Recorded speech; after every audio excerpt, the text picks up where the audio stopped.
This is odd. They're giving out the team title right now, and you're with me. I heard that. But what do you guys? How are you able to win team titles here consistently with Westshore and get the job done?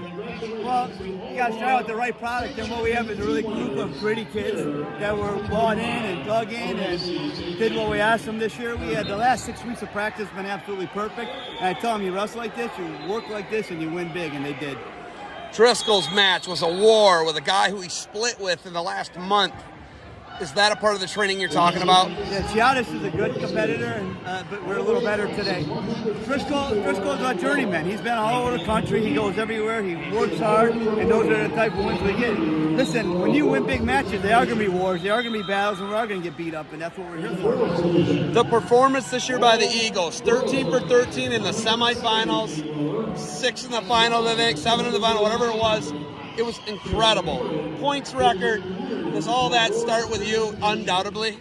Well, I wouldn't say it starts with me, but if you remember back maybe 4 years ago, you told me you had 400 points on the board, and I told you we were going to put another 100 on the board, and you laughed at me, and we ended up putting another 105 on the board. They set the junior high record, 500 team points, so it doesn't surprise me they did the high school record. Miller Brothers came through with you. There was a lot of pressure on them because they've underachieved in a lot of people's eyes.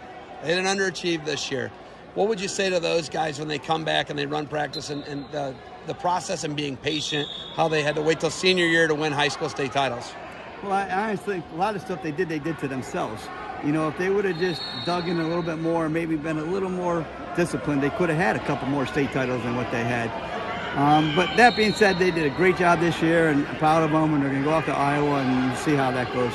Have you coached more talented kids than the Ty and Jarrell? Are they the most talented guys that come through Westshore? I've had Colin Palmer, I've had Lance Palmer, I've had, some really, really good kids. Would you put them talent-wise in that group you just said? No. Colin Palmer by far is hands down. He's it. Yeah. It's true. He did beat Brent Metcalf for a Big Ten title. He's pretty good. Gus does a great job. They're really good at, keeping the guys away from me. But that's their process, right? That's their process. Can they continue to do this for years to come when there's no more guys Sako running Westshore? Can St. Edwards continue to reload and just keep re-upping? Well, it's called Westshore because for a reason. It's not named after any one person. It's way bigger than me. When I'm gone, somebody will take my place and continue the tradition. We just got to find the right guy to do that, and that's what we're always looking for.